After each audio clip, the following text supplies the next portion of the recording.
recording as of now for those who will not be able to join us live, and we will make sure the link to the recording is available afterwards so that guests can share with friends and family as well. We'll begin by giving honor and thanks to the Haudenosaunee and Anishinaabe nations as the traditional inhabitants of the lands where McMaster stands.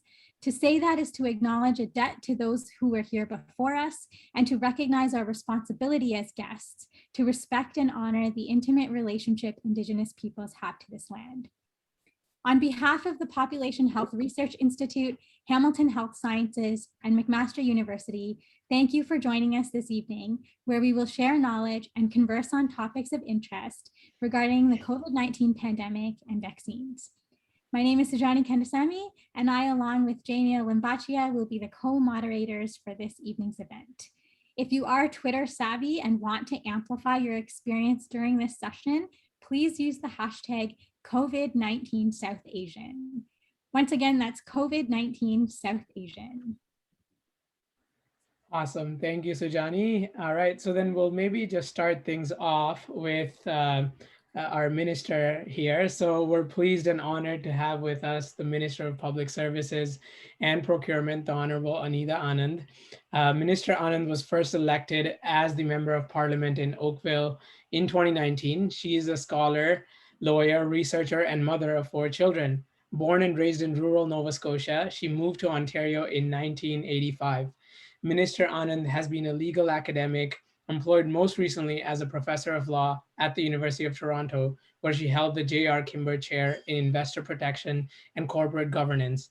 Please welcome the Honorable Minister Anita Anand.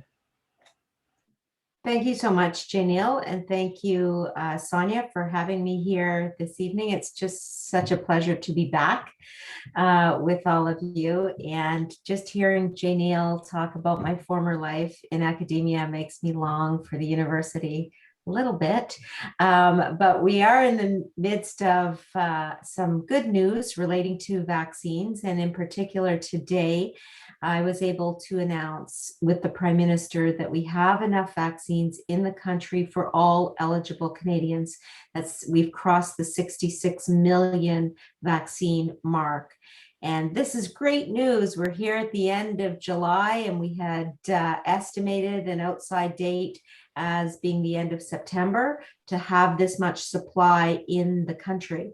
And so I just thought I would mention that we are very pleased with the way things have gone in terms of vaccine procurement. And one of the important things to remember, I think, is that we never took our foot off the gas. So we put these contracts with vaccine suppliers in place, and then we decided to go very aggressively in every conversation with the suppliers to ask them to move up their shipments, move up your shipments, give us more doses earlier. And so we actually accelerated about 28 million doses from later quarters to earlier quarters in the year. And that was really the key to what we did in vaccine procurement. We just never gave up. We kept asking our suppliers very politely, but very aggressively, that we need more vaccines. And indeed, it was a great day today because Pfizer, AstraZeneca, and Moderna all sent their executives to our announcement. And we were able to say that we work together as Team Canada to bring vaccines into this country for Canadians. So that's the first point. The supply is strong. The second point I want to reassure people about is that we are still making sure that we are contributing to the global pandemic and making sure that we are contributing vaccines to address the global pandemic. And so recently, Minister Gould and I announced 17.7 million AstraZeneca vaccines will be donated to COVAX for distribution to the developing world. The Prime Minister at the G7 announced 13 million vaccines, so over 30 million vaccines now we've distributed through COVAX to the developing world. We've invested or donated $500 million plus into COVAX itself, and we're taking a leading role in the governance of COVAX through our minister, Karina Gould. But that's not enough. We're going to keep working on the international front as well as the domestic front to make sure that these two tracks for addressing the global pandemic are addressed. And then finally, a question I think that all Canadians have asked at one point or another is, what are we doing on domestic production of vaccines? Because clearly we did not have the ability to domestically produce vaccines. And we are continuing to invest in domestic manufacturers, including Medicago in Quebec, that is in stage 3 clinical trials, including in the NRC facility in Montreal, where we hope to be producing Canadian vaccines as well. So there's research money flowing to universities as well as to Canadian manufacturers to make sure that we have a made in Canada solution like we did with PPE, as well as international procurements. And I think I'll stop there, Sonia, in case people have questions before you get into the broader discussion of vaccine hesitancy, which isn't quite in my wheelhouse as procurement minister, but I learn a lot from these discussions and I take them back to various conversations that I have in government. That's great. Well, we thank you for your opening remarks. And I remember from our last town hall, we did have a lot of questions for you. So Sujani and Janiel, I'll hand it over to you and then maybe the minister can answer some of the questions. Great. Thank you, Dr. Anand. Thank you, Minister Anand. If anybody has any questions specifically for Minister Anand, please post it in the Q&A function. You can just type directly in there and we will be able to carry forth your question towards the minister. Yes, and there are quite a number of questions in there already.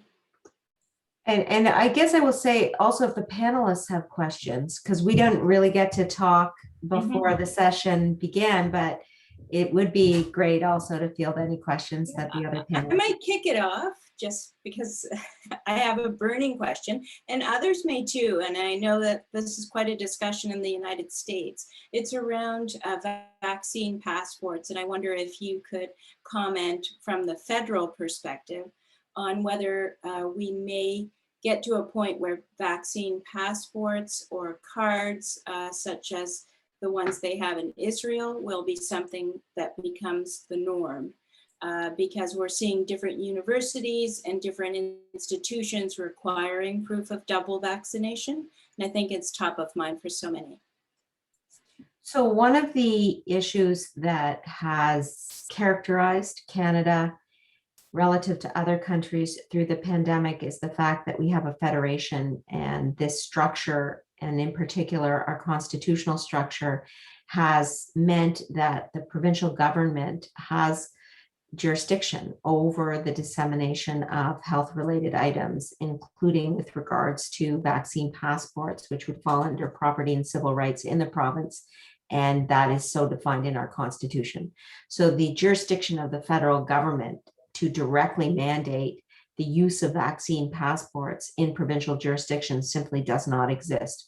But by the same token, we are in discussions, of course, with the provinces and territories to support them in whatever way we can.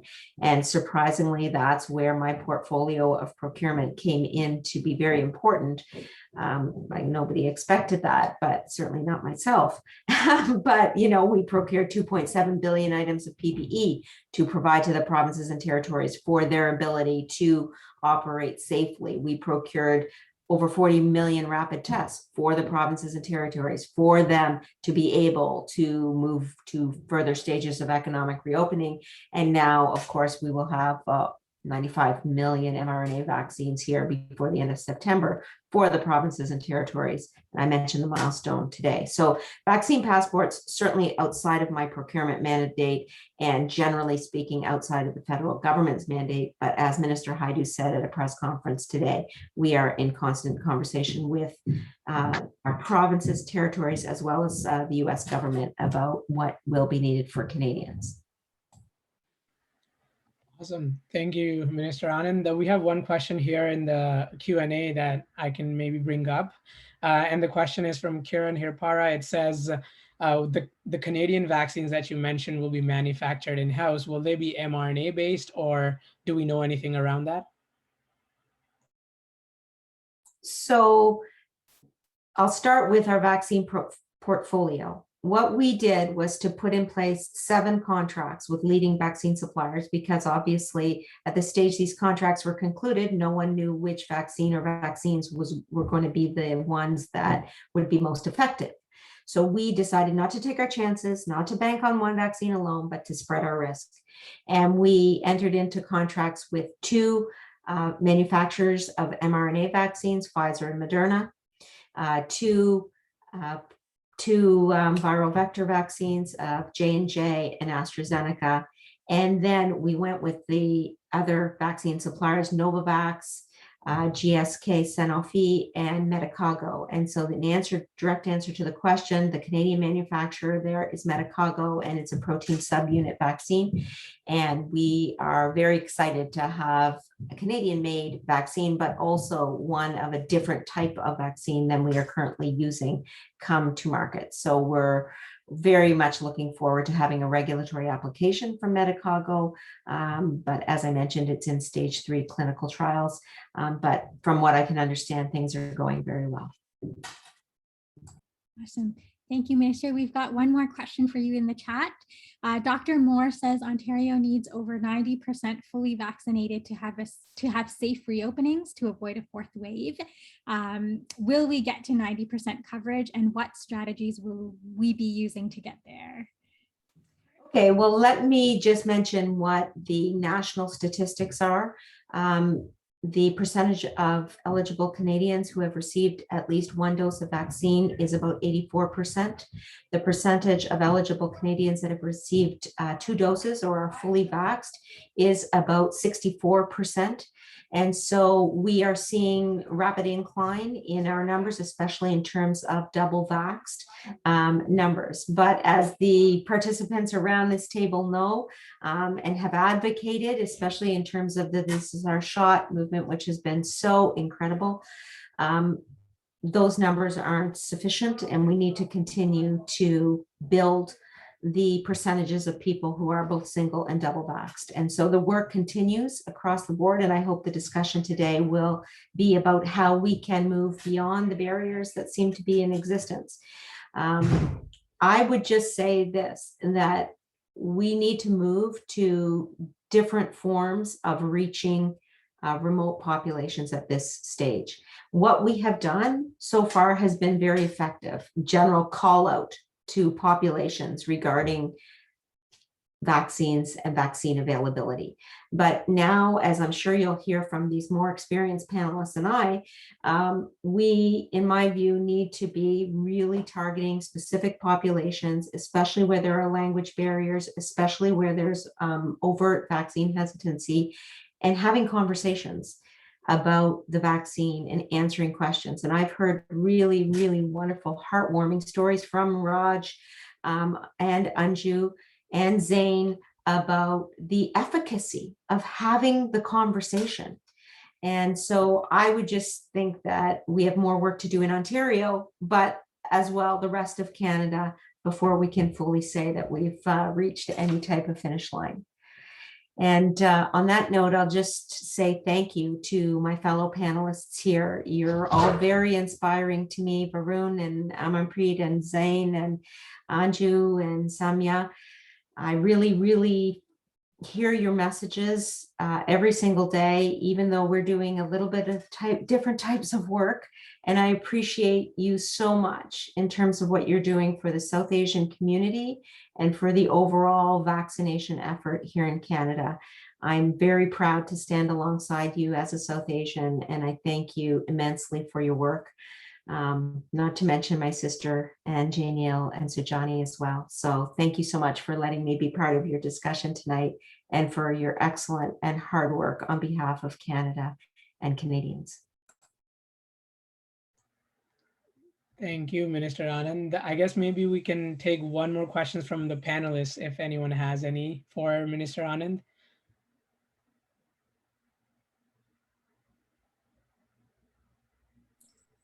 Boosters? contracts for boosters? Anybody want to ask me that? I usually get that. I can ask if that's okay. That was actually what I was thinking about is, I feel that during vaccination, to ensure like equity, especially in marginalized regions, like the grassroots organizations and advocates had to push so hard. And so how can we ensure that, if there's a discussion or for the third dose, how can we ensure sort of equity at the forefront and kind of bring that equity lens without, the need for advocates to really push for that?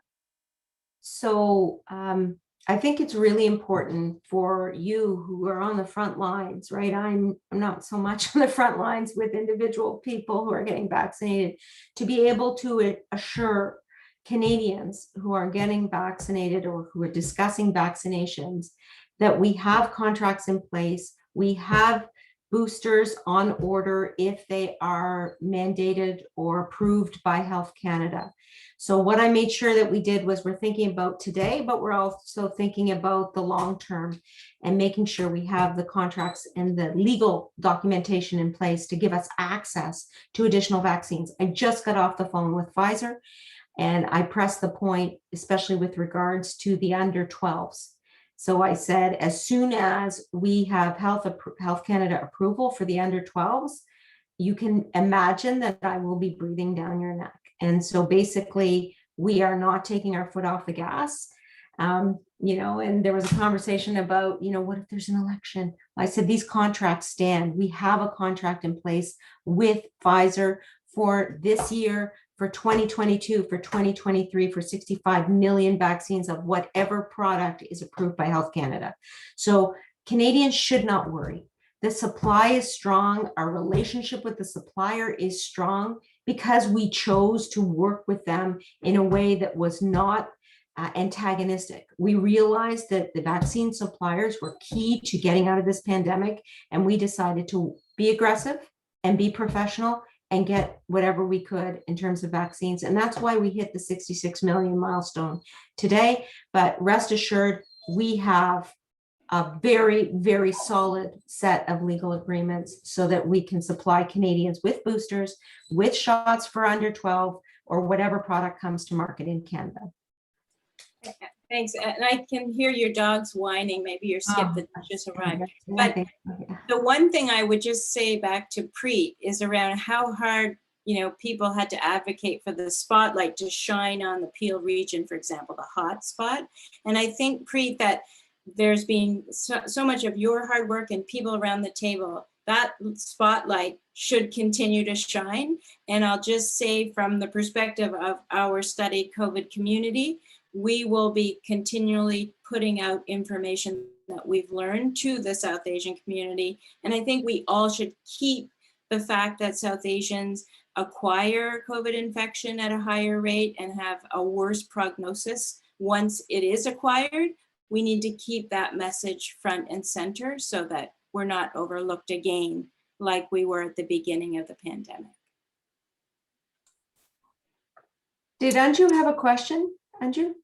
No, it was more just sort of along the same lines, when we're talking about boosters, and it might be out of scope of this conversation, but in terms of equity, balancing that with sort of the global pandemic, because what we've learned from COVID is that no one's really, there's no one person or one place that's in isolation, right? We're one world and we're one country and we're also one globe.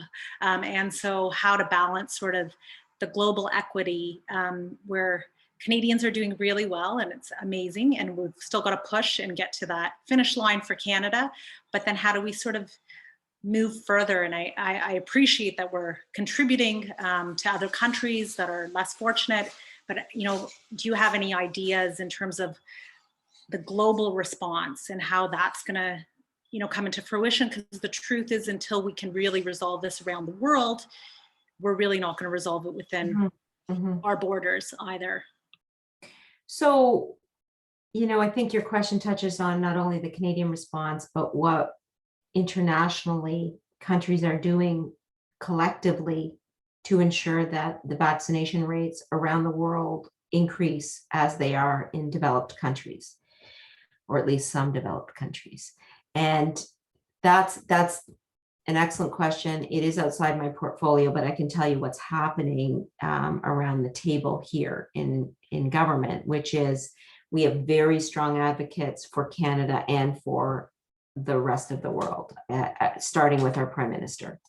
So there is no scenario in which Canada won't continue to play a pivotal role in some sort of pool procurement mechanism, whether it's COVAX or any additional mechanism. The reality is at the current time, donating doses through COVAX is the most effective manner, because COVAX actually has a distribution platform and mechanism and has set up that infrastructure well before right now. And so bilateral donations are much more difficult because that infrastructure isn't in place, and the legal machinations of ensuring that the doses are transferred are more difficult. So going through COVAX, and thank goodness we have COVAX, has been effective. I think we need to see more and more countries doing more and more pool procurements through COVAX. And so if I would say, well, we have one push, it's to continue to utilize the COVAX mechanism and infrastructure that was set up by Gabby, and we'll continue to do that from a Canadian perspective. But where we can, bilateral is important as well. Remember when India was at the height of the third wave, we sent PPE over, we sent ventilators over, we sent oxygenators over, and we will continue to do that wherever we can as well. Thank you, Minister Anand. Do you have time to take one more question from our audience? One more. Kate Nahal, if you'd like to ask your question, please go ahead. My question to you is, we run a South Asian Seniors Club. It's under the umbrella of the city of Hamilton. Now, we can have members return probably in August. We're having another meeting, we have a board. Now, the question arises that we had a membership of 127. These are all, the oldest are 95, and the youngest are 60, 70, 80, and 85. So we can open, we need a volunteer to be the host, so make sure they have a health control, the health checks, and to be allowed. But we have no right to ask if they have been vaccinated, okay? And we have no right to deny admission. And in spite of adhering to distancing meters and mask wearing. So I don't understand how this reopening can happen. So I'm hesitant to take my 87-year-old husband into those premises. believe me, I understand. My father's 90 years old, double vaxxed, and we hope that everyone he comes into contact with is also double vaxxed. So I understand where you're coming from on that. The ability for organizations to set the criteria upon which they will accept admission of members is fully within the organization. So organizations are able to set criteria for admission. So I would inquire with the actual club as to the reasoning that they are establishing various types of criteria. We know that we are asked where we travel, what our temperature is, whether we've come into contact with other people every single day, wherever we go. And we all know those questions off the tip of our tongue. My question is, why aren't organizations also asking if people have been double vaxxed or not? I think we have a supply here. Everyone can go get a vaccine and they can get another vaccine as well. In fact, we've seen Quebec having a third vaccine available for people. So the supply is available. It's incumbent upon organizations, I think, to protect their members. And I think if I were you, I would inquire with the organization as to why they're not asking if their members are double vaxxed. That's what I would do. But thank you for the question. And yes, Skip the Dishes here, but I have another event at 7 that I have to get to, and it's in person. So mask wearing, social distancing, double vaxxed, all of that. And it started at 7, so I still have to get there. So thank you so much, everybody. And again, you inspire me every day. So I appreciate you more than you know. Thank Take you, care. Minister Anand. Thanks Take so care. much. Thank Bye-bye. Thank you, Bye. Minister. Take care. Back to you, Sujani. I know that Dr. Chagla has another double book, double vax something, so I'll hand it back to you. Sure, sounds good. So our first panelist is Dr. Zain Chagla. We'll get into the panelist introductions, and then we have some questions that we received beforehand for each of them that we'll start off with. Janiel, would you like to introduce Dr. Chagla, please? Absolutely. All right. So as Sujani mentioned, our first panelist is Dr. Zain Chagla, who's an associate professor in the Department of Medicine at McMaster University, an infectious disease physician in Hamilton, and is also involved with tropical and global health. He's been involved in media and communications, infection control, outbreak management, and clinical trials for COVID-19. I'm sure you may not have missed Dr. Chagla by now, so please welcome Dr. Zain Chagla.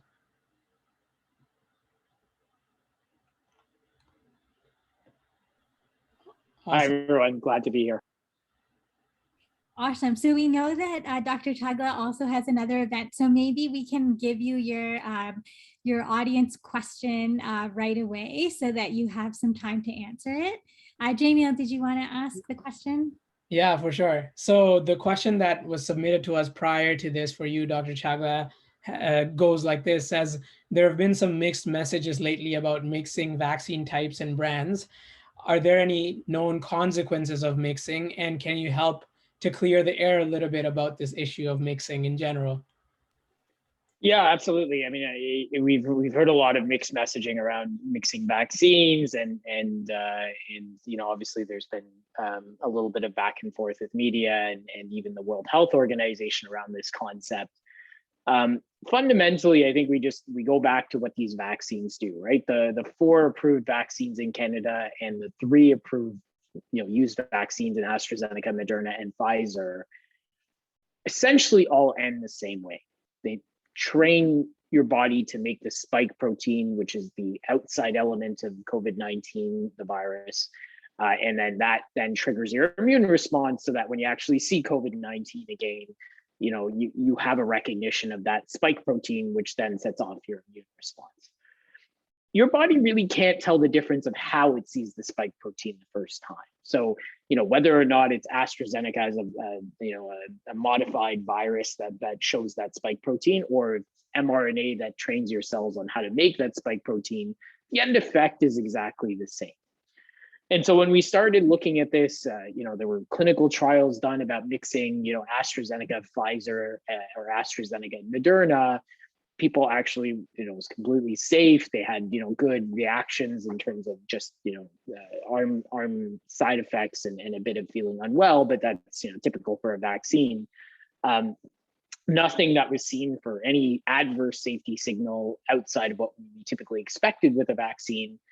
But interestingly, really, really good immune responses. And in fact, more and more data that's accumulated, even a study published yesterday, where again, the immune responses from that AstraZeneca mRNA mix are equivalent to that of mRNA, and actually might be slightly better in some domains. So again, really, really effective vaccination in that sense.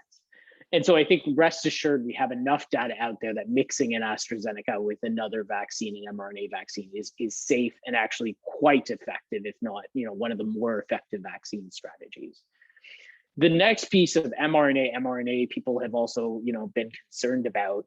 And again, these vaccines are incredibly similar. There is one ingredient difference. The mRNA segment is less than 5% different from Pfizer and Moderna. The differences here are, and I hate using this example because it gets people very angry, but Coke and Pepsi, right? And people are very loyal to Coke and Pepsi. But at the end of the day, it's a soft drink that tastes relatively similar. Our body can't tell the difference between Coke and Pepsi. It's just a sugary soft drink. And similarly, our body can't tell the difference between an mRNA segment from Moderna and an mRNA segment from Pfizer, because all they're trained to do is make that spike protein in our body and then use that to generate an immune response. So rest assured, I think there was confusing messaging from the World Health Organization around mixing vaccines. And this really is in places that we've mentioned earlier, in low and middle income countries where vaccine access is really poor, where people are just trying to get any vaccine they can, and people are going to different vaccine clinics to get different combinations of vaccines, self-accessing them. That's not what the World Health Organization wants, but in careful, controlled settings with clinical trial evidence, with vaccine expertise, and our National Advisory Committee on Immunization is probably one of the most world-renowned vaccine expertise committees. These recommendations are evidence-based, they're sound, they're safe, and they're here to protect Canadians in terms of getting fully vaccinated. So, complete confidence in the mixing strategies that are used in Canada. And again, biologically, really doesn't make a difference between what vaccine you get, particularly Pfizer and Moderna, which are very, very similar vaccines. Thank you, Dr. Chagla, for clarifying, especially that WHO piece, which I know was a bit hard for people to understand. We do have a follow-up to that. So going off of that, do you think that fully vaccinated people should be concerned given the data from Israel that is now emerging that suggests some sort of like a waning effectiveness of the vaccines? And so is it a matter of time before, let's say, we need to rush for a booster shot from Pfizer? And is it kind of like a race between us getting infected versus us getting the booster?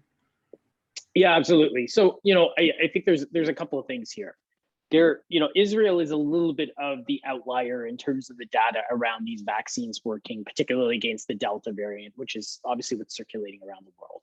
There's Ontario data, Alberta data, US data, UK data, Italy data, German data, all suggesting that these vaccines actually work quite well in all populations against the Delta variant. There was some data that emerged out of Israel last week.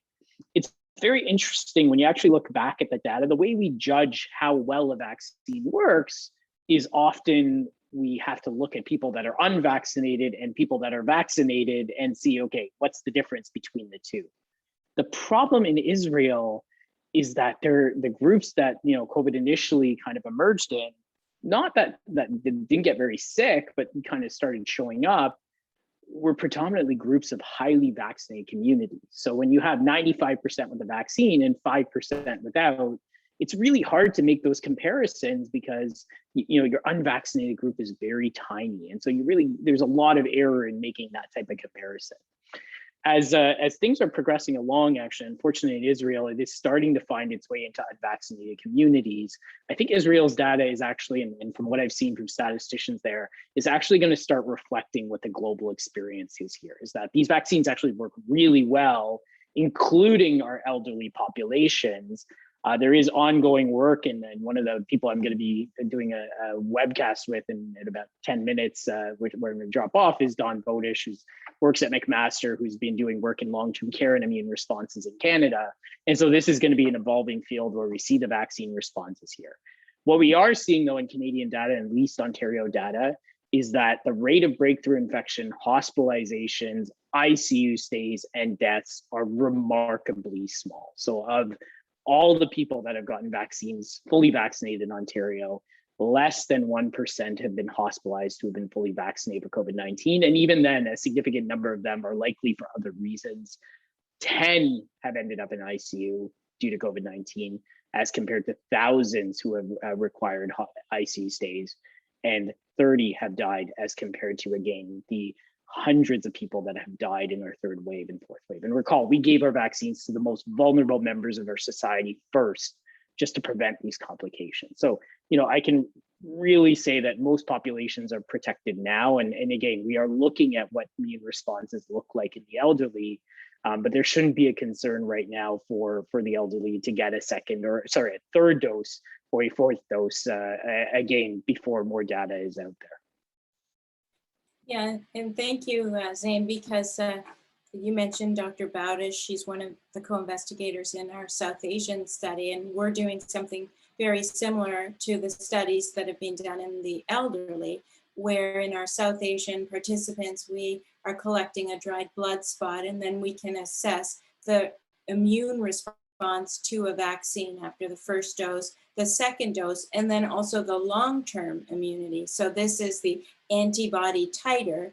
What people don't know well is, does the antibody titer reflect actually your immunity, or is it a number? So we're trying to learn more about it, but that's the goal of our study. At least one of the goals, apart from vaccine hesitancy, is to really be able to track the immunogenicity or immune response that South Asians have to the various vaccines they may have received initially and then long term. So we're kind of all collecting data, and we'll be happy to say that we have over 1,000 people recruited in our study to date, en route to 3,000, and that will give us some robust data to bring back to you at a later date. Thank you, Dr. Anand and Dr. Chagla. We've got another question for you, Dr. Chagla, in the chat about side effects. So I've heard that some side effects of the vaccines might be prevalent after a year or so.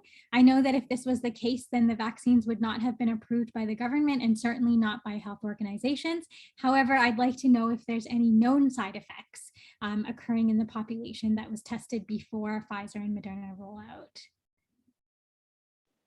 Yeah, so again, this goes back a little bit to our experience with vaccines before, right? And as much as we think of, other medications that you take every day, or chemotherapy, or really, toxic stuff, vaccines are a very short-acting drug. They're literally in and out of your system in a few days. And they break down, they trigger your immune response, and your immune response is what takes over. And so biologically, most of the side effects we look for a vaccine are within the first month of vaccination, because there's not any vaccine left after that first month. It's just your body at that point. So, certainly in the Pfizer and Moderna trials, we saw a sore arm, a good number of people that had a persistent sore arm for a couple of days. We saw, side effects that are from immune systems waking up. So fatigue, slight fevers, muscle aches and pains, feeling a bit off, nausea, that generally persisted for less than 72 hours, and most people made a very good resolution. And so not really anything else that was noted in the clinical trials. We do know a little bit about now a slight risk of myocarditis in younger individuals, the Pfizer and Moderna vaccines. But again, that is a very short-term side effect and is often within the first few days after vaccination. The good news is in the surveillance of individuals after they've gotten their vaccines, both through live real-time networks across the world, and even again, watching these people that were in the original clinical trials, we haven't seen anything that is major after that first month in time. And again, the vast majority of things that are reported after a month are probably unrelated to the vaccine. They're more related to day-to-day life and the fact that everyone in the world is getting their vaccine. And again, there isn't any link to the vaccine for any of those. So the good news, again, a lot of people are worried about long-term side effects. We certainly are looking for short-term side effects, because those are the things we worry about the most biologically. But we aren't seeing much other than what's been described outside of the typical vaccine symptoms, the myocarditis, and again, the clotting risk with the AstraZeneca vaccine. Awesome. Thank you, Dr. Chagla. We know you have a lineup of vaccine outreach, so thank you so much for joining us. Just a round of applause for Dr. Chagla and for his commitment and advocacy in joining us this evening. Thank you so much. Thank you, everyone. All the best. Thank you. So without further ado, we'll get into the other panelists. We'll do a quick introduction, and then we can get into the panelist questions. So our second panelist, we have Dr. Varun Kapila, who is the Chief of Vascular Surgery at William Osler Health System. In this role, he is helping to create a comprehensive vascular and endovascular program, which introduced leading-edge surgical procedures to this region. His interests include endovascular aneurysm repair, peripheral arterial angioplasty and stenting, vascular medicine and risk reduction, and medical education. Awesome. And then next up, we have Dr. Anju Anand, who is a respirologist and sleep medicine doctor at St. Mike's Hospital in Toronto. She's a leader in medical communications and has been a fierce advocate for health equity during the pandemic, especially using her voice to reduce the burden of disease in the South Asian community. She's also the co-founder of a national campaign called This Is Our Shot Canada, which brought together celebrities, politicians, and the community across Canada to improve vaccine confidence and uptake of the COVID-19 vaccine among Canadians. So welcome, Dr. Anju Anand. Next, we have Dr. Sonia Anand. Dr. Anand is a professor in the Department of Medicine and the director of the Population Genomics Program at McMaster University. She is also a senior scientist in the Population Health Research Institute at Hamilton Health Sciences. Dr. Anand holds a Canada Research Chair in Ethnic Diversity and Cardiovascular Disease and the Heart and Stroke Foundation of Ontario Michael G. DeGroot Chair in Population Health Research. Her current research focuses on environmental and genetic determinants of vascular disease in women and populations of varying ancestral origin. She is also the principal investigator on 2 recent studies exploring COVID-19 vaccine confidence and immune response in South Asian and First Nations peoples. Awesome. And then we have Dr. Amanpreet Brar. Dr. Amanpreet Brar is a general surgery resident at the University of Toronto. She has been an active advocate during the pandemic, raising national awareness on labor rights and focusing on providing linguistically diverse information about vaccine to the audiences. Dr. Brar has been instrumental in highlighting the plight of Brampton's diverse workforce, which includes international students, and their vulnerabilities that put them at a high risk for contracting COVID-19. Thank you. And last but certainly not least, we have Dr. Radhika Natgunaraja, the interim president of the Canadian Tamil Medical Association, the CTMA. The CTMA is a Canadian registered charity of physicians, dentists, and other regulated healthcare professionals, scientists, and scholars of Tamil descent in North America. Founded in 1998, CTMA has embarked on several medical dental projects and humanitarian support, in addition to supporting organizations such as the South Asian Autism Awareness Center, Canadian Cancer Society, Sick Kids Hospital, and Markham Stouffville Hospital. Most recently in 2019, CTMA put forth a mental health initiative at Scarborough Health Network with the addition of a Tamil-speaking mental health therapist.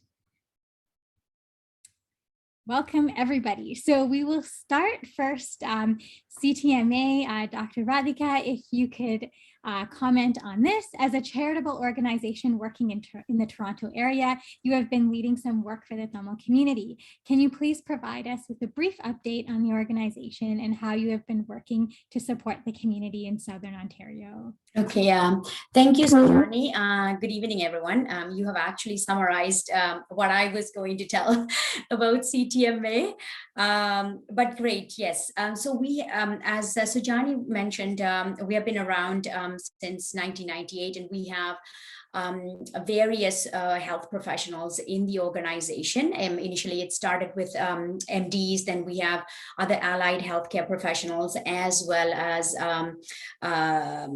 a scientist and and also dentist, part of the organization.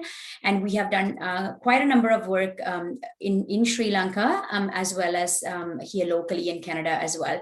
And you have mentioned some of the projects that we have done with the local hospitals, and we have also recently started that Tamil-speaking mental health therapist at the SHN.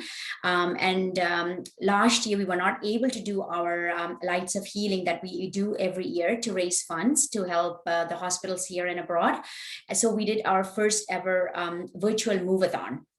And it was a great success, and we have raised about $50,000 to $60,000 to work with our youth locally, especially during the pandemic.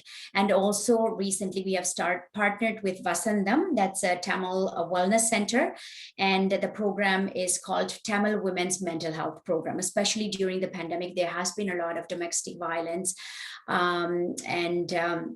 So we wanted to partner with those and then address the women's in our community.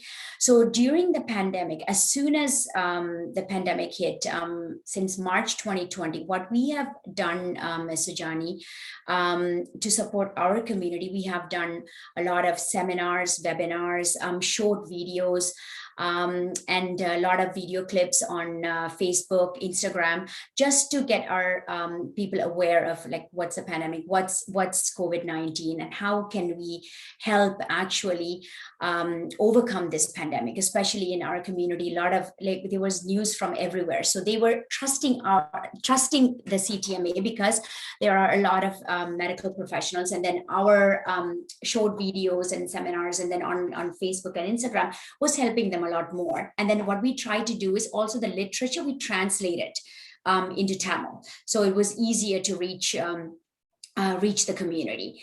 And we have also started recently a YouTube channel. So all the videos that our doctors, the infectious disease doctors, family physician, emergency physician, everyone was putting out small clips. And so we put those into the YouTube channel. So now people can go and, start reviewing those videos as well. And then so so in March 2021, we focused on women's health, and there were different doctors on different topics: pelvic health, mental health issues, various topics. The residents and the family physicians and psychologists, psychotherapists, everyone was talking about this. So we put out those things. And we have formed a second wave committee. What they have done is they were really, really instrumental in having pop-up clinics with SHN and trying to educate the Tamil community on vaccine hesitancy and what you guys were talking about too, like mixing vaccine, things like that. So we were putting out and then we have local radios, and the radios was actually better to reach than maybe the TV and Facebook. So we had speakers. They were involved in our second wave campaign as well. And we do, and still we are doing also work with a nonprofit organization back home in Sri Lanka, and working with pandemic related efforts as well. So that's what we have been doing. And then now that Sujani reached us on this COVID community study, so we have a list of professionals, members in our community. So we try to reach out to those. And I believe Dr. Shanta Kumar is he was one of the founder members of CTMA. I think he's there too as one of the attendees.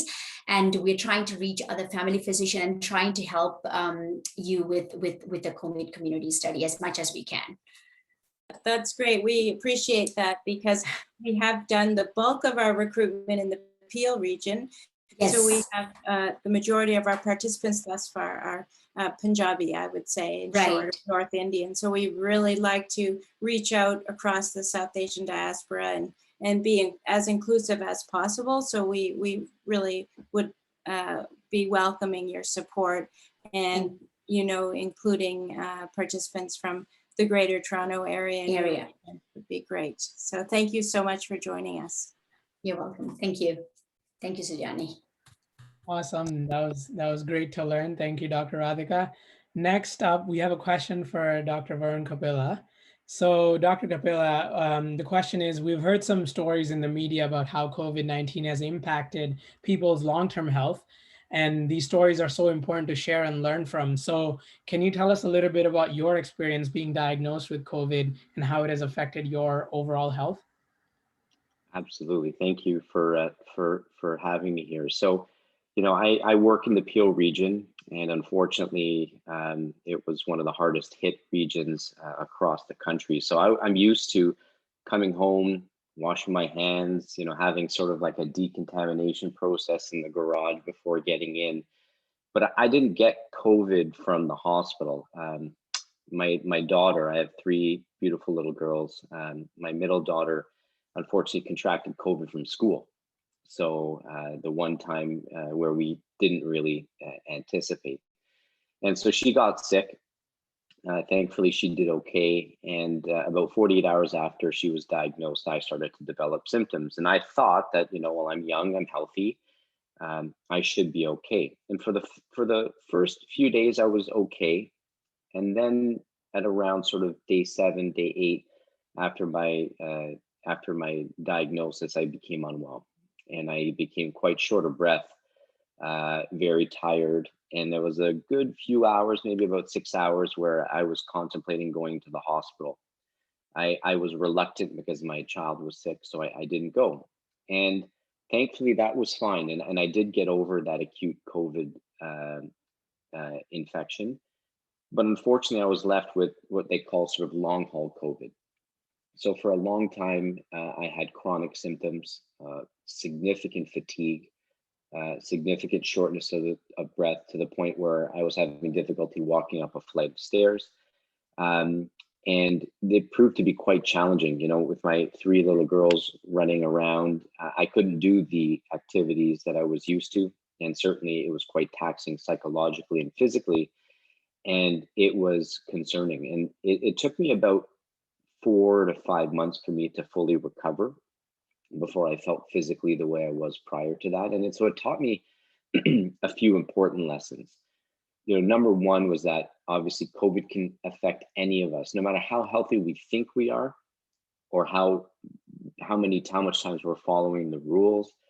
It can happen when we least expect it. And so I think that's really, really important. So I think it's important to not only follow the guidelines set out by public health and by our medical experts, but I think it's really important just to understand that we're vulnerable no matter who we are and where we are.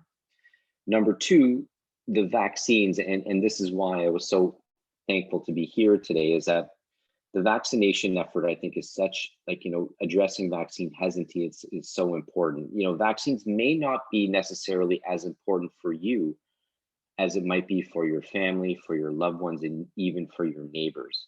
And for me, when I had the opportunity to get my vaccine, I was happy. I rolled up my sleeve, and it was an exciting day for me to get my vaccine. Number three, and I think we talked about this a little bit earlier briefly, is that I think it's really important to listen to science.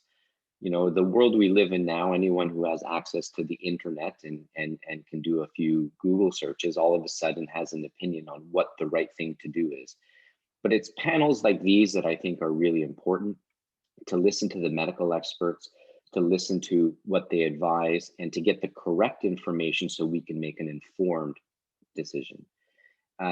And finally, I think, you know, for a long time, for all of us, and for some of those who have been ill-affected by the disease, vaccinations are offering us the easiest path back to a normal life. So, you know, our South Asian community is so diverse, but one thing that unites us, unfortunately, is the fact that we have a high prevalence or a high risk for chronic medical conditions that make us vulnerable.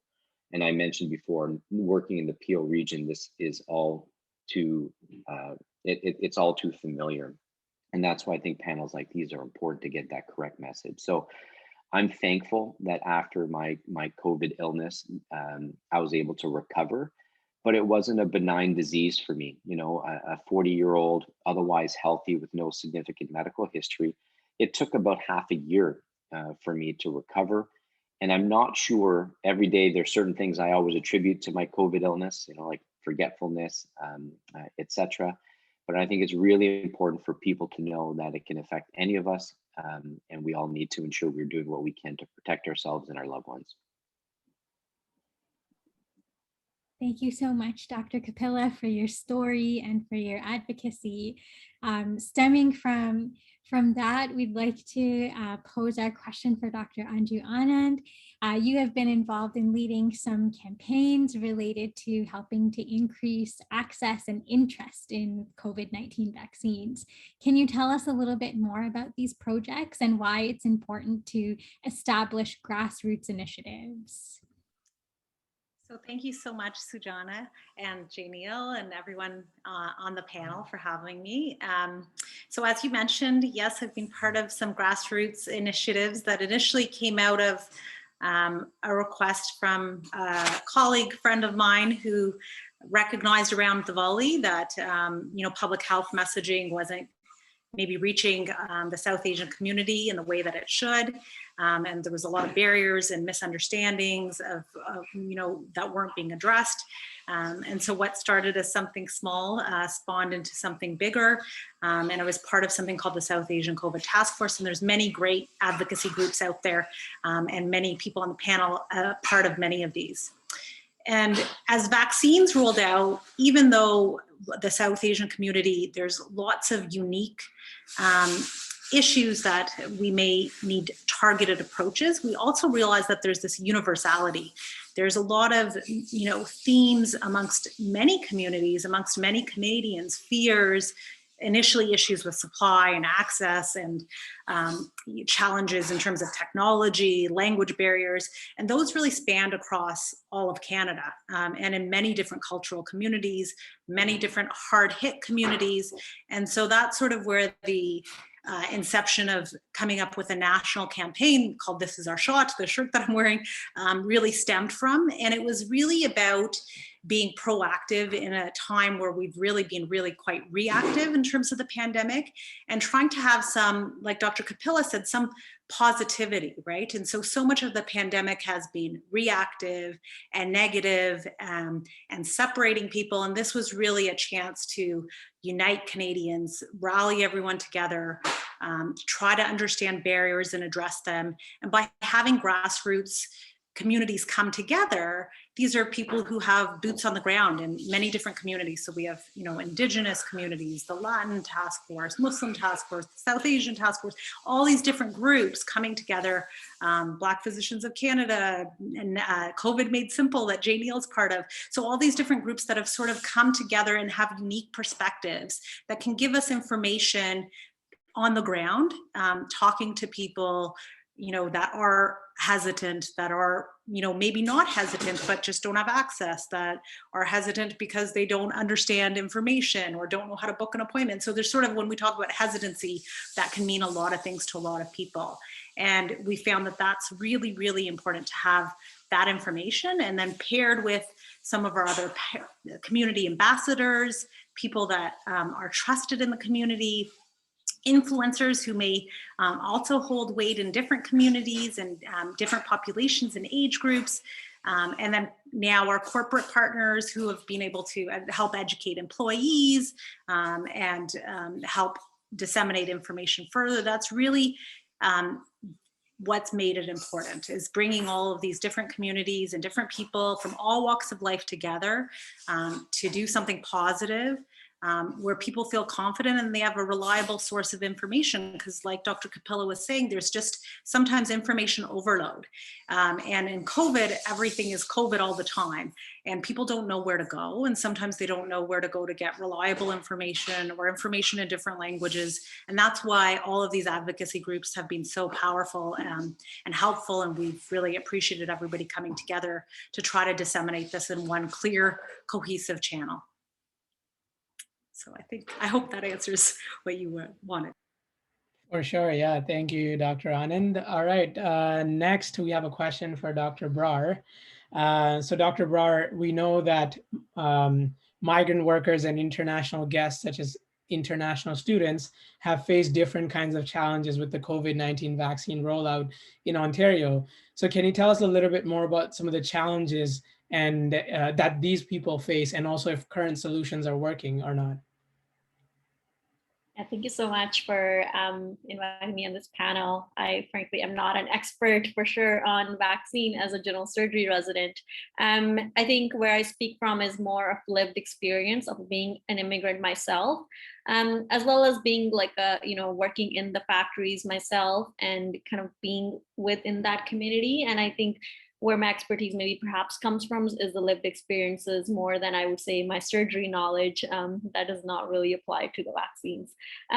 So I would say, I think the challenges which comes in general to, immigrant health often relates to either, accessibility to vaccine itself, and that can stem from, workplace inequities that exist, especially for migrant workers and temporary factory workers.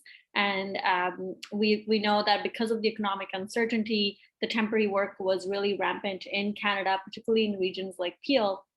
So there was an accessibility issue in terms that these workers don't feel comfortable that they can take a day off to go get the vaccine. I've heard from so many workers that they feel they can't take a day off if they have side effects from the vaccine.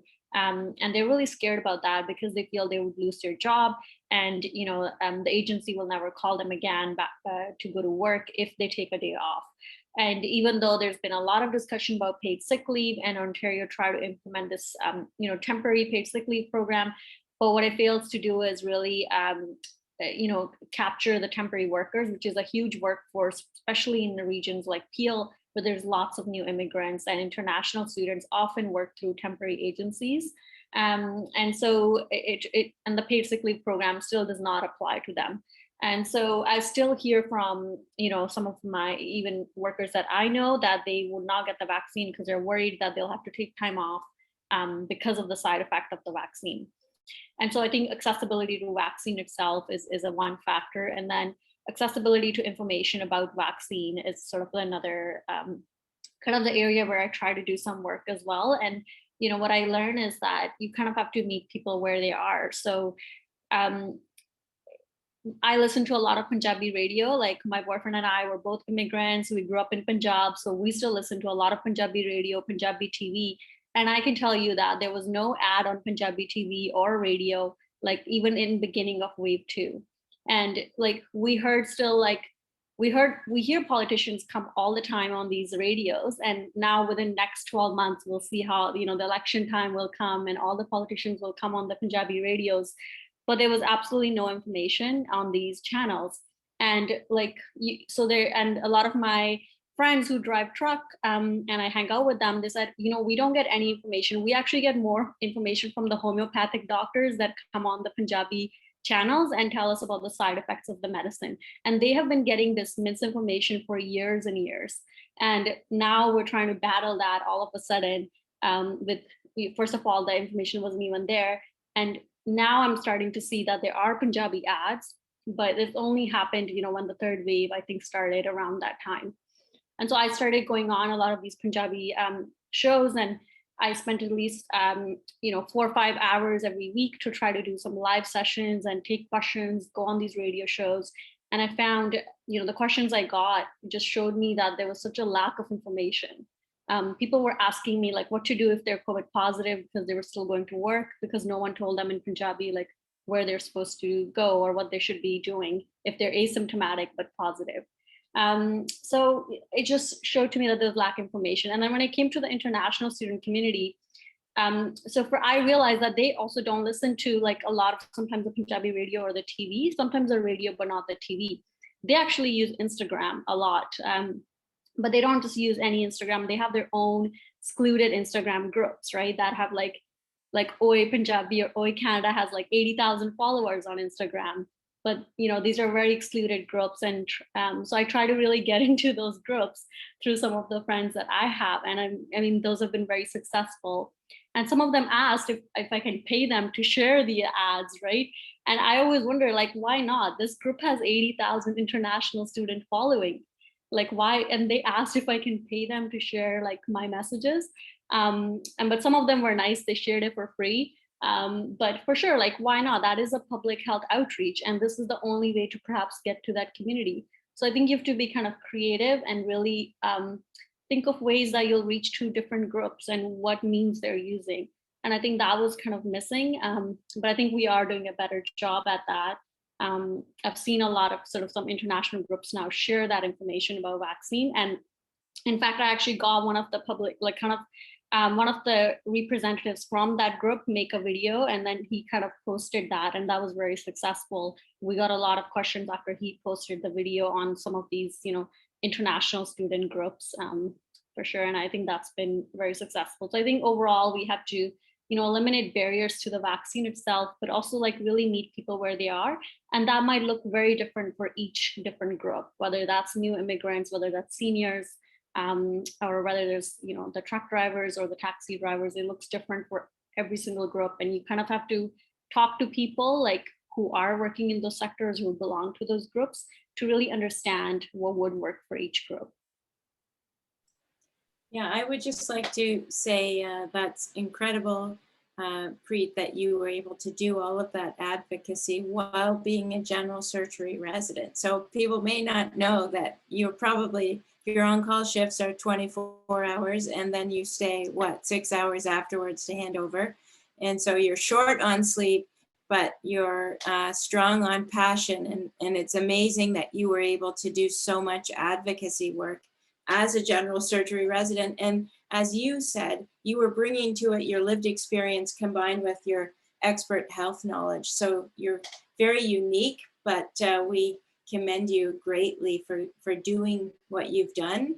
And it's such an important lesson for everyone who works in public health to hear what you've just said, because traditionally public health in Canada is, Public Health Agency of Canada says this, or, Ministry of Health in Ontario says this. And it is very much standard pamphlets, posters, etc., geared for, I would say, white Caucasian European origin population. And we found that across a number of conditions in the Peel region, gestational diabetes, heart disease, you name it.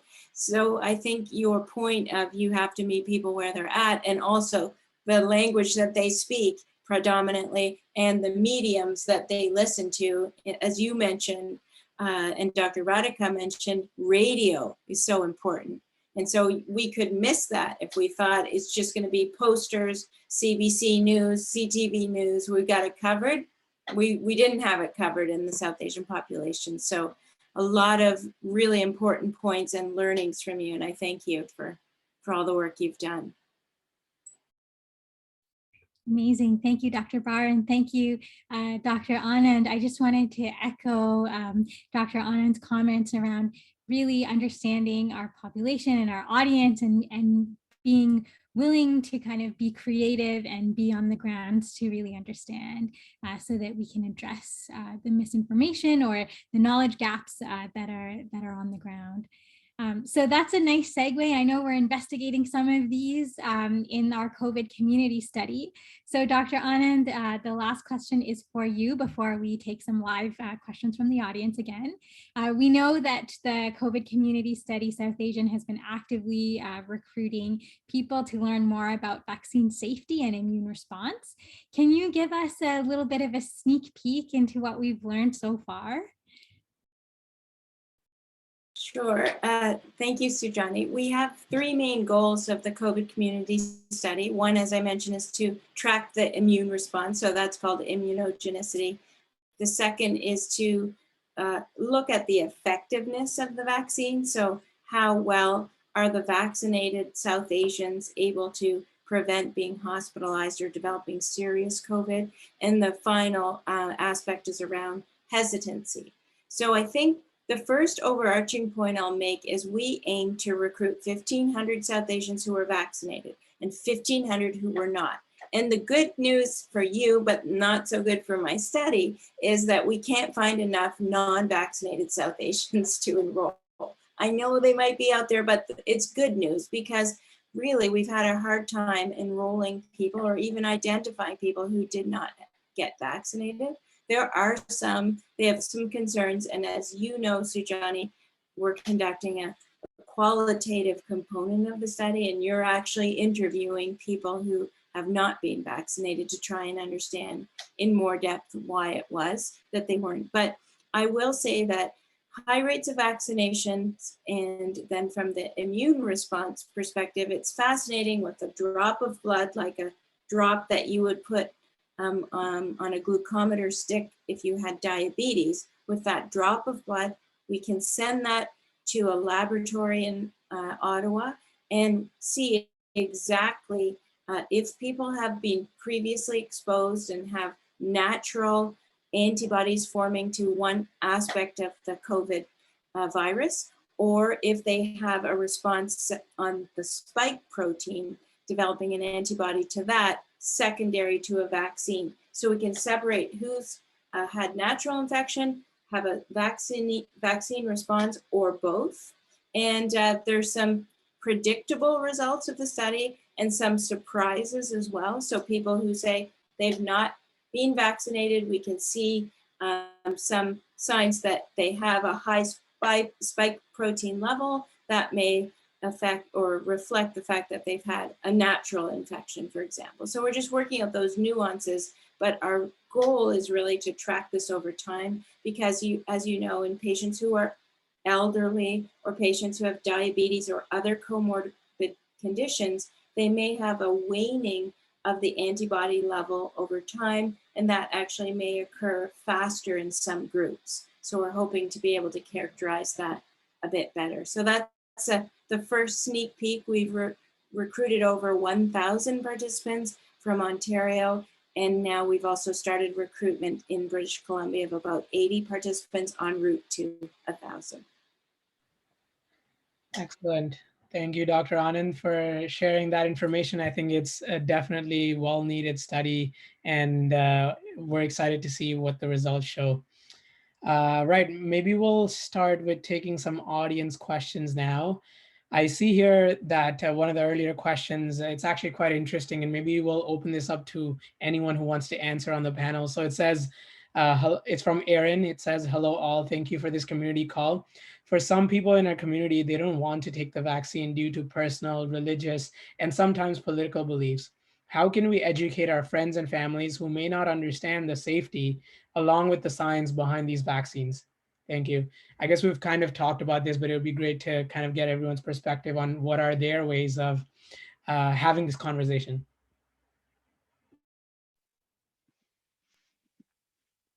I can start if nobody's starting. So I think, we're all in line on this panel about meeting people where they're at, and really opening up a safe space for people to feel like they can talk, and often in the language that they feel that they can talk. It's interesting because even in the vaccine centers, when people are coming to get vaccinated, you see a lot of people who are still scared and hesitant. They're doing it, but they're not really comfortable. And sometimes talking to people, even in line, or children that are doing it to role model for their parents, and they're going to go home and educate their parents about it. It's really first listening to them and understanding, what is the concern, and then I personally find what works really well with patients, with friends, family, people at the vaccine centers, is actually changing the framework and reframing it more about what is somebody missing. Like every single person I've vaccinated in this pandemic, I'm like, what is the first thing that you want to do? Or what is the thing that you're missing when I talk to people who are not vaccinated? And everybody is missing something, right? They're missing seeing their family, or they're missing traveling, or they're missing hugging a loved one. And opening, I find, in a positive way about what vaccines can potentially enable you to do already makes it a safe space, right? A non-judgmental space. Because I feel like a lot of, COVID and vaccines, it's very polarizing, right? And sometimes people don't want to actually talk about what they're concerned about. And I found that that's been really, really an effective way to sort of open up the conversation. And then really understanding what are the challenges, and what are, is it a myth? Is it something that's like misinformation? Is it just that they need to be reassured? I used the analogy with somebody at work today, actually, that sometimes I feel like the vaccine talk is almost like introducing a new food to a baby, where you have to hear the same message over and over. Like they say, you have to reintroduce a food 17 times before you accept it. I feel like it's often the same themes. And sometimes somebody just needs to hear it over and over to feel like it's real, or it's true, or from a face that they trust. And this is where really, like, people on the ground and people who are trusted in the community are so powerful as well, because you're going to a voice that you believe, and that and this is where, like, doctors, but also community leaders can really, really be impactful as well. And if I could add to that too, I think those are excellent points. In our region, one of the things that I found helpful was that it's very difficult to counteract all of the misinformation. And the thing about religious beliefs was a huge one for many of our patients. And so we had a lot of people from the Gurdwara, from pundits, imams, priests, take a role in this, because it's easy for me to say, well, religious, there's really no religious issues here, but to hear it from their leaders, I think was really important, especially their South Asian leaders. We found that to be a very powerful tool. And I think, getting the leadership outside of medicine, whether that's community leaders, religious leaders, I think they need to be part of this equation. They need to help us provide the correct information to people. And also at the same time, we need to understand and respect the fact that when we give the people the right information, it's their time to make an informed decision that's right for them. The other thing I think is important is the message that I was trying to say earlier, where vaccinations aren't always for the person getting the vaccine. There are so many multi-generational families that we've seen where often the person who was the COVID trace in the household was the least affected, and it unfortunately affected the elderly or people with comorbidities in their household. And so often hearing that they're not getting the vaccine for them, but they're actually getting it for their loved ones, I think is really powerful as well. And it's obviously panels like this, which are important, where they have community leaders, South Asian leaders on the panel to hear from people in their community. I think that's very helpful and powerful. And I guess if I could add, I think sometimes what I have found helpful is to kind of provide examples where people can relate. So sometimes I get a question about the vaccination. If I know someone's immigrated from India, for example, I talk about the polio campaign a lot and the polio vaccine, and that really often resonates with them, because a lot of like the elderly, especially people who immigrated from India, they've seen door-to-door like polio campaigns and like how people come to their house, and kind of I try to relate it to that. And I found people then kind of understand it because then they have kind of seen the polio campaign and they've seen vaccination for that, and that's something they're really memorable to them. So I found that example has helped like sometimes a lot, and kind of like trying to kind of really understand what their barriers are. Like, for example, my grandma, I couldn't convince her for like the longest time to get vaccine. But once one of her friends got it, and then she called her that she got her vaccine, she got her vaccine. So it's sometimes about, like which person is talking to them. So me talking to that person, it wasn't going to help or change their mind. But when one of her friends who's the same age, same cultural background talked to her, she got her vaccine. So sometimes maybe you're not the right person to talk to someone, and then you have to find someone else who can talk to this person at their level. Yeah, and I may just add one additional point is just trying to, through the conversations in a non-rushed, non-judgmental way, trying to find out what people's risk perception is. And sometimes that's surprising that people think because they're young and they have a good and robust immune system that they won't, be affected by COVID, even if they get it. And then exploring that a little more, if they live in a multi-generational family, then one could say you could bring it home to people in your family who are at risk, even if they're vaccinated, especially the elderly. So I think trying to get to understand their risk perception, their understanding of the risk they might pose to their extended family is helpful. But again, non-rushed, and it might be over 2 or 3 conversations, maybe quite a long conversation. And then the other strategy that I've used amongst my clinic population, not necessarily South Asian, is when people think COVID is just a mild virus, and I describe what we actually see in the hospital and how sick patients are who otherwise had no other previous medical history, who now are on life support. That sometimes is surprising to people that patients are this sick, even though we see it a lot. So those are 2 strategies that sometimes have been effective in my own sphere. Thank you, everyone. Looks like there's some common threads that are being interwoven through these conversations. So that's wonderful. We've got a hand up from an attendee, Pran, if you would like to ask your question.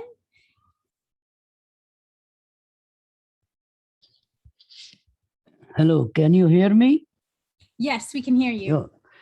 My question is, I'm 83 years old with so many comorbidities. So I have 2 doses already.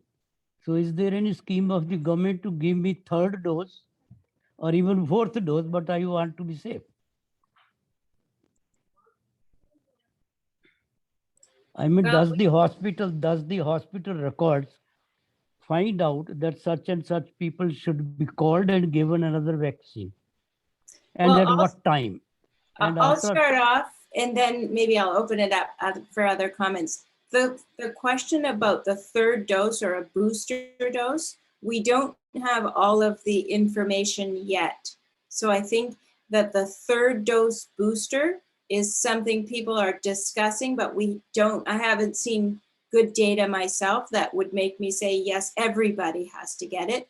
It may be that certain groups, and the older individuals in society may be one of those groups, or people with comorbidities like yourself. It may be that a 3rd dose or a booster dose at some period of time after your 2nd dose, say 6 to 8 to 9 months, might be recommended. But at this time, we don't have enough data or the indication to say, yes, everybody has to get it. So I'll just make that comment, but I'll give it over to somebody else to answer your second part of your question, which I think was, will people know to call you if a 3rd dose is recommended? So I would say that, and I completely agree with Dr. Anand, that we don't know. There's certain populations, like one of the populations I deal with at work are pre-transplant patients, so the post-transplant patients. Certain comorbidities also will depend on which comorbidities you have.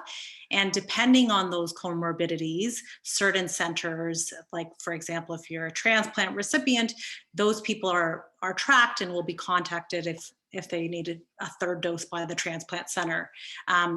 As you've seen sort of with everything else in the rollout, that there is a little bit of discrepancy with the rollout, and not everything, like we're learning, the challenge with COVID is it's new.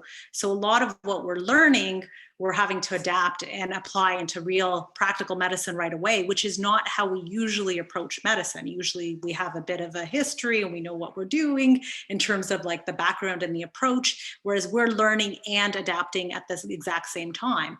So I think that this is where a lot of the outreach and involving a lot of the family physicians, which is going on even more.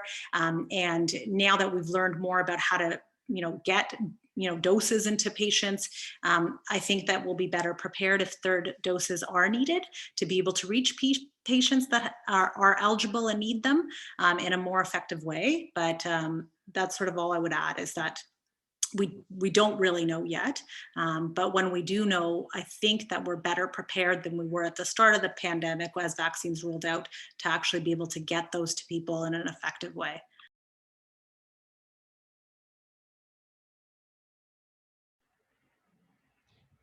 Excellent. Well, thank you everyone for weighing in on that one.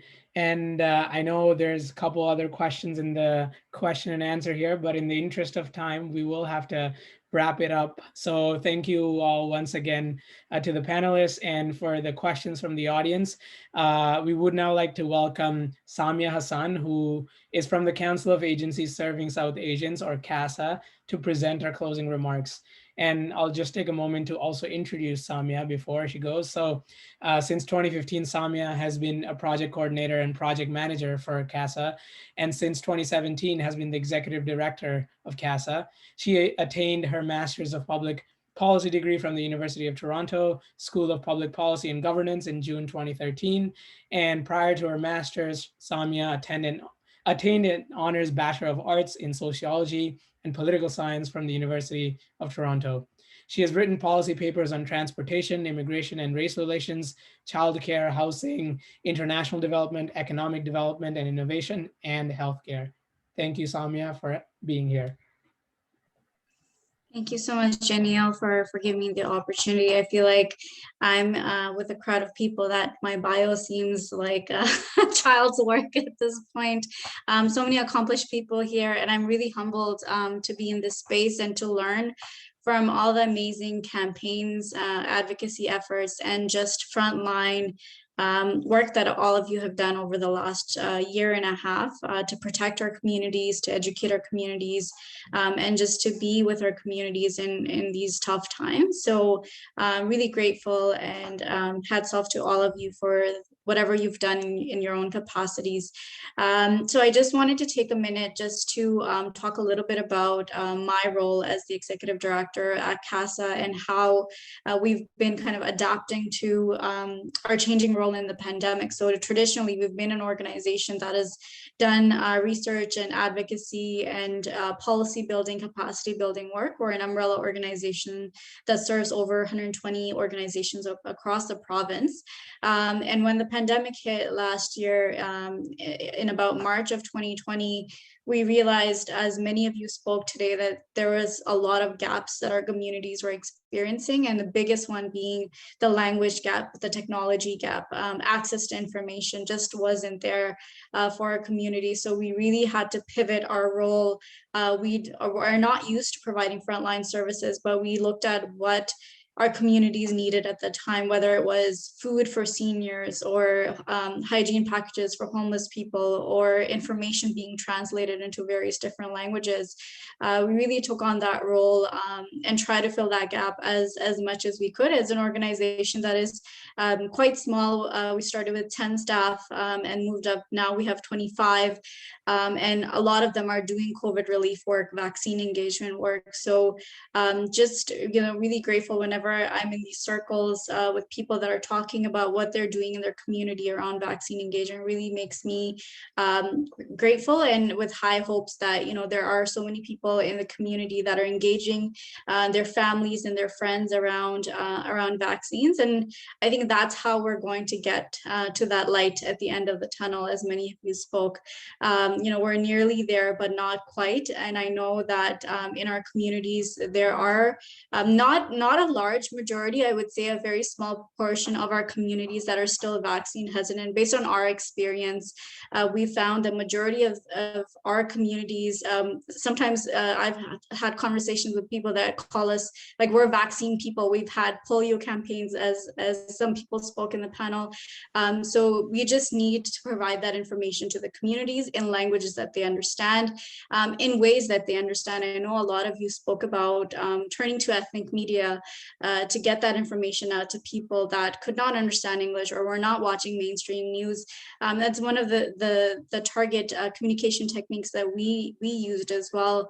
And the other thing that we found in our work over the last year and a half is, more than hesitancy, the issue of access was an issue for our communities. Not being able to book their vaccine appointments when vaccines first came out earlier this year was something that we found was huge. We started a helpline for South Asians last year in September, and majority of the calls starting March of 2021 was about vaccines. And there were people calling us, and we had intake specialists that could speak various different South Asian languages, and especially seniors trying to book their vaccine appointments, but couldn't understand how to do it, where to do it, and how to get that appointment in as soon as possible. So we were helping people book those appointments. So it showed us that there are a lot more people in the community that want to just be able to do the normal things in life and just start their life once again, and like many of you mentioned, just meet their family and hug their loved ones. And so using that approach, I think, worked for a lot of us. We have something called a South Asian Vaccine Engagement Collaborative with 10 organizations across the province, and largely focused in the city of Toronto. And these organizations have vaccine ambassadors that are going door to door, talking to people one-on-one, and really changing the hearts and minds of people. And there's always going to be people that are hesitant, but I think, and everybody had it really spot on here, that really making it personal for them to say, like, what do you miss during the course of this pandemic? What do you wish that you could do if you, if things open back up, if you were safe to do so? And we've changed perspectives just by, like, people saying, I wish I could see my grandkids again. I wish I could hug this person again. So really using stories, using facts, using science to change people's perspectives is what we've been continuing to do as a South Asian Vaccine Engagement Collaborative collaborative. We have recently been creating videos on vaccine engagement and translating them into various different languages.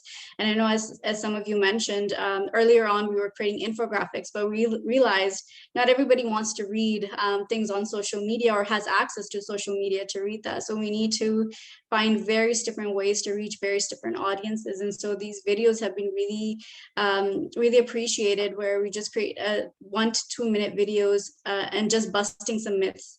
And I know we're doing a lot of that here today, dispelling the misinformation and busting the myths. And that's what we did. And we found that things that are easier just to share on things like WhatsApp. I know the South Asian COVID-19 Task Force create a lot of videos, very short videos that were really attractive to people and really got to the point and really answer their questions. And those went viral on social media and WhatsApp. So really a combination of everything that I've heard today are things that we try to incorporate in our work. And like I mentioned, we're nearly there, and I'm just so humbled to be here with everyone. And I wanted to thank you.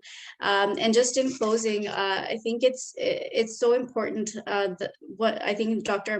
Amanpreet Brar mentioned, to meet people where they're at. And I think these kind of town halls, these community events, and even just dinner table talk. I know a lot of people I talk to, and I ask them how do they do their vaccine engagement work, and it's just dinner table talk with people. So if you're here today and you're attending this, I've learned a couple of really great facts that I know there's a couple of people in my family that are not getting the vaccine, that I'm going to tell them, about the 5% difference between Moderna or Pfizer, or that the vaccine stays in your body for 1 month. And after that, it's just your body, it's your antibodies taking over. So those kind of facts are really important in doing this education work. So I hope that whatever that you've learned today, the way that we're going to get there is if we pass it on, right? So whatever information that you have today, pass it on. If you could just do that to 5 people in your circle that you know, that you think are vaccine hesitant or are just almost there, but have some kind of some concerns, try to talk to them, share what you've learned today. And I assure you those 5 people will share with the people they know, and it'll help us get there. So thank you once again for the opportunity. And I really learned a lot today, and I hope we can continue to work together to end this. Amazing. Thank you so much, Samya. And some words that are coming to mind for me as we wrap this up is, stories and science, compassion, non-judgmental, grassroots, multilingual, multimedia, accessible, and relevant. So thank you all for engaging in this deep conversation with us. And we hope that you've learned something, or that you can kind of take along with you on this path. Until next time, I guess that's the COVID community study signing off on this town hall. We appreciate all your efforts, and we will see you again. Thank you, everyone. Good night. Thanks, everybody. Good night. Take care.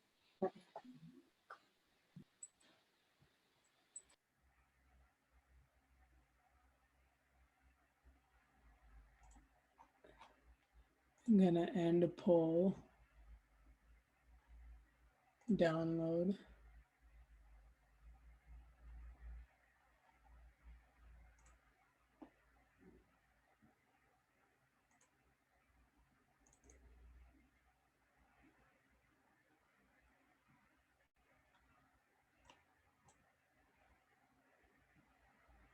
Sujan, do you want to take the screenshot again, just in case? I have the results, but can you hear me?